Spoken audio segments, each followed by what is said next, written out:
Praise the Lord. இயேசுவின் நாமத்தில் அன்பின் வாழ்த்துக்கள். நல்லா இருக்கீங்களா? இந்த நாளிலும் கூட கர்த்தருடைய வசனம் என்ன சொல்லுகிறது? ஆதியாகமம் 16ஆம் அதிகாரம் முதல் 2 வசனத்தை மறுபடியும் வாசிக்கிறேன். நல்லா கவனிச்சு பாருங்க. ஆபிராமுடைய மனைவியாகிய சாராய்க்கு பிள்ளை இல்லாதிருந்தது. எகிப்து தேசத்தாளாகிய ஆகார் என்னும் பேர் கொண்ட ஒரு அடிமை பெண் அவளுக்கு இருந்தாள். சாராய் ஆபிராமை நோக்கி, நான் பிள்ளை பெறாதபடிக்கு கர்த்தர் என் கர்ப்பத்தை அடைத்திருக்கிறார். என் அடிமை பெண்ணோடே சேரும், ஒருவேளை அவளால் என் வீடு கட்டப்படும் என்றாள். சாராயின் வார்த்தைக்கு ஆபிராம் செவி கொடுத்தாள். இந்த வாசித்த வசனத்துல நம்ம தெரிந்து கொள்ள வேண்டிய ஒரு காரியம், ஏற்கனவே நான் சொல்லியிருக்கிறேன், கர்த்தர் வாக்குத்தத்தம் கொடுத்த பிறகு நம்ம ரொம்ப கேர்ஃபுல்லா இருக்கணும்.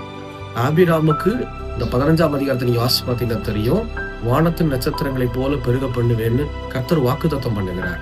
ஆனா இந்த வாக்குத்தத்தம் வந்ததுக்கு அப்புறம் தான் சாராய்க்கு என்ன தோணுது, ஒரு பிள்ளை வேணுமே ஆபிராமுக்கு, என்னால பெற்றுக் கொடுக்க முடியலையேன்னு சொல்லி.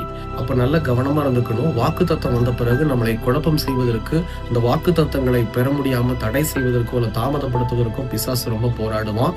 நம்ம ரொம்ப ஜாக்கிரதையா. ரெண்டாவது ஒரு காரியம், இங்க சாராய் தன்னுடைய அடிமை பெண்ணுக்கும் ஆபிராமுக்கும் ஒரு குழந்தை பாக்கியம் வரணும்னு ஆசைப்பட்டாங்க. ஓகே, ஆனா இது தேவ சித்தமானு சொல்லி யோசனை பண்ணாங்களா? பாருங்க, இதுல தேவ சித்தத்தை கேட்கவும் இல்லை, யோசிக்கவும் இல்லை. இது தவறு. என்னைக்குமே ஒரு குடும்பத்தை நடத்துகிற ஒரு பெண்கள், நீங்க என்ன செய்யணும்? ஜெபிக்கிற பெண்களா இருக்கணும். சும்மா நீங்க இருக்கக்கூடாது.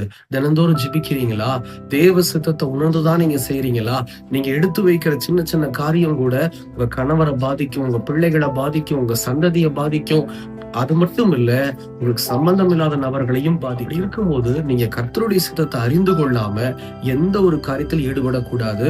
வீட்டுல இருக்கக்கூடிய பெண்களை நான் சொல்லுகிறேன், மனைவிமார்களை சொல்லுகிறேன், தயவு செய்து நீங்க ரொம்ப கவனமா இருக்கணும். இல்ல, அந்த சாராய் சொல்லுகிற அந்த ஐடியாவுக்கு உடனே ஆபிராம் என்ன செஞ்சிட்டாரு? ஓகேன்னு சொல்லிட்டாரு. இது எவ்வளவு பெரிய தவறு.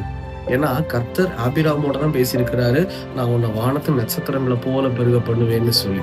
அப்படி இருக்கும்போது என்ன பண்ணிருக்கலாம்? கொஞ்சம் நிதானமா யோசனை பண்ணி சாராய்க்கு அன்போடு சொல்லியிருக்கலாம், இல்லம்மா ஆண்டவர் சொல்லியிருக்கிறாரு நமக்கு ஒரு குழந்தையை கொடுப்பேன்னு சொல்லி, அவசரப்படாதன்னு சொல்லியிருக்கலாம். ஆனா எதையுமே சொல்லாம உடனே ஓகே சொல்லியிருக்கிறாரு. இது தப்புக்கு மேல தப்பு. அப்போ ரொம்ப கவனமா இருக்கணும். குடும்பத்தை நடத்துகிற கிறிஸ்தவ பிள்ளைகள், நீங்க ரொம்ப கவனமா இருக்கணும். குறிப்பா பெண்கள், நீங்க விசேஷமா ஜெபிக்கிறவளா இருக்கணும்.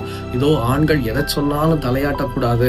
உங்க மனைவி ஒருவேளை தவறான காரியத்துக்குள்ள செஞ்சுட்டாங்க அப்படின்னா நீங்க கண்டிக்கிறவரா இருக்கணும். யோபுடைய வாழ்க்கையில பாருங்க, கர்த்தரை தூஷித்து ஜீவனை விடும் அப்படின்னு சொல்லி யோபுடைய மனைவி சொல்றாங்க. அதை கேட்டு உடனே யோபு சும்மா இல்ல, உடனே வாய் திறந்து பேசுறாரு. பைத்தியக்காரி பேசுற மாதிரி பேசாத, வாயை மூடு, கர்த்தரிடத்திலிருந்து நன்மை பெற்ற